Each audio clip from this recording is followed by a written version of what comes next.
વખત વડાપ્રધાન નરેન્દ્ર મોદી આજે સેનાના જવાનોને મળવા પહોંચ્યા હતા। તેમણે શૌર્યતાને બિરદાવી હતી। આદમપુર એરબેઝ ખાતે જવાનોને તેઓ મળ્યા। પીએમ મોદીએ સેનાના જવાનો સાથે મુલાકાત કરી। ગઈકાલે રાષ્ટ્રજોગ સંબોધન કર્યા બાદ કારણ કે ગઈકાલે રાષ્ટ્રજોગ સંબોધનમાં તેમણે ભારતીય સેનાને સંબોધન કર્યું હતું। ત્રણે પાંખને આભાર વ્યક્ત કર્યો અને કહ્યું હતું કે તેમની શૌર્યતાના કારણે જ આજે ઓપરેશન સિંદૂર સફળ થઈ ચૂક્યું છે અને ખાસ હજી પણ યથાવત છે અને સાથે તેઓ હજી પણ તૈનાત છે। સેનાના જવાનો હજી પણ અલર્ટ પર છે। સેનાના જવાનો સાથે વડાપ્રધાન મોદીએ વાતચીત પણ કરી હતી।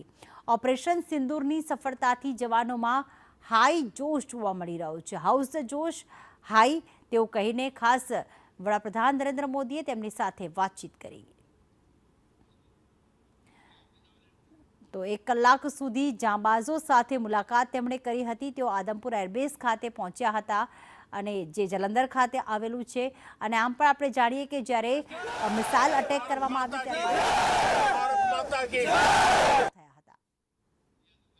अजय यादव हमारी साथ जुड़ाई गया है।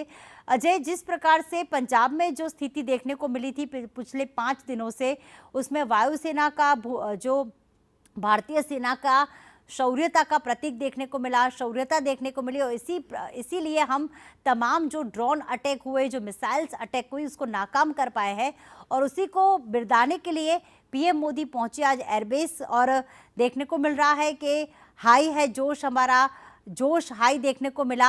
क्या तस्वीरें सामने आई, कितने समय तक बातचीत चली?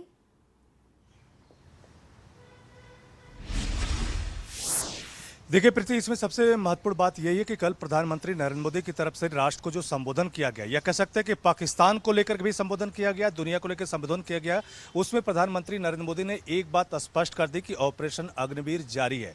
लेकिन साथ ही साथ उन्होंने ये भी कहा कि अब दुनिया जो है न्यू नॉर्मल में है, यानी भारत और पाकिस्तान के बीच जो रिश्ते हैं एक दूसरे लेवल पर जा चुके हैं।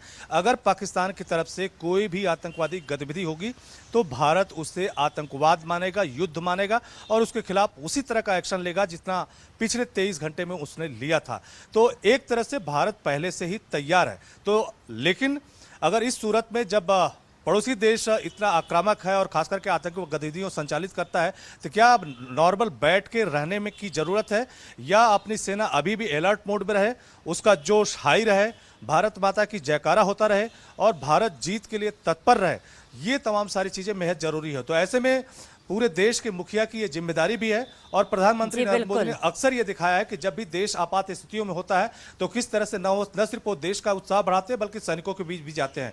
तो आदमपुर में पहुंच के प्रधानमंत्री नरेंद्र मोदी ने न सिर्फ सैनिकों का जोश बढ़ाया है बल्कि भारत माता के जयकारे भी लगाए और सैनिक भी प्रधानमंत्री नरेंद्र मोदी को अपने बीच पाकर के काफी खुश हैं और सेल्फी लेते हुए नजर आए। काफी हल्का फुल्का माहौल था, जोश हाई था। लेकिन उसी के बाद जी जी जी जी बिल्कुल वंदे मातरम, भारत माता की जयना नारा लगावવામાં આવ્યા। रक्षा विशेषज्ञ जयदेवभाई जोशी हमारी साथे जोड़ाई गया है। जयदेवभाई नमस्कार, स्वागत है आपनु संदेश न्यूज में। जय हिंद, नमस्कार, धन्यवाद। बिल्कुल जय हिंद। जयदेवभाई, जे प्रकारे अत्यारे वडाप्रधान नरेंद्र मोदी पहुंच्या, भारतीय सेनानी एक कहेवाय ने कि ज्यारे तेओ सेनामां जोड़ाता होय छे त्यारे ओथ लेता ज होय छे कि अमे देशनी रक्षा करीशुं, पण ज्यारे देशनी रक्षा कर्या बाद, आवा ऑपरेशन सिंधुनो भाग बन्या बाद, पोतानी जीव जोखममां मूक्या बाद ज्यारे वडाप्रधान તેમની શૌર્યતાને બિરદાવવા खुद पहुंचे त्यारे आ દ્રશ્યો જોઈને આપ શું પ્રતિક્રિયા આપશો? खूब सरस रीते आपे बात रजू करी छे। अमे सौ कोई पण आर्मी, एरफोर्स, नेवी में, कोई पण कैडर में, कोई पण ब्रांच में, कोई पण एंट्री थी जईने जनार व्यक्ति जे कसम खाय छे, जे एने कसम परेड कहेवाय छे, कमिशनिंग वखते पण आ प्रकारनी एक ओथ लेवाती होय छे। ए ओथ में कहेता होय छीए के भारत पर थनार कोई पण आक्रमण, भले ते आकाशमांथी, जमीन परथी के पछी समुद्रमांथी आवशे, तो तेना माटे अमे अमारा उपरी अधिकारी, ए कोई पण होय जे अमारा उपरी अधिकारी होय, तेना आदेशनुं पालन इवन एट ध पेरिल ऑफ माय लाइफ, प्रीतिजी एवुं कहीए एटले इवन मारो जीव आपी दईने, सर्वस्व एटले सर्वोच्च बलिदान आपी दईने ए करवा माटे अमे तैयार होईए छीए, एवी ओथ लेता होईए छीए। અને એ દિવસથી માંડીને જેટલો ટાઈમ સર્વિસ કરીએ એ સમય દરેક સૈનિક કોઈ પણ અપવાદ વગર આવી યુદ્ધ જેવી સ્થિતિ અથવા ઓપરેશન અથવા યુદ્ધમાં જવા માટે તત્પર હોય છે। એ જ્યારે આપણું સૈન્ય ગયું, વાયુસેનાએ સારું કામ કર્યું અને એમાં પણ આદમપુર એરબેઝ એની આસપાસ પણ ઘણી ઓપરેશન એની આસપાસની વાતો થઈ. એ જ્યારે થાય ત્યારે બધાનો ઉત્સાહ ખૂબ જ વધી જતો હોય છે. બિલકુલ, આભાર જયદેવભાઈ, સંદેશ ન્યૂઝ સાથે વાત કરવા બદલ.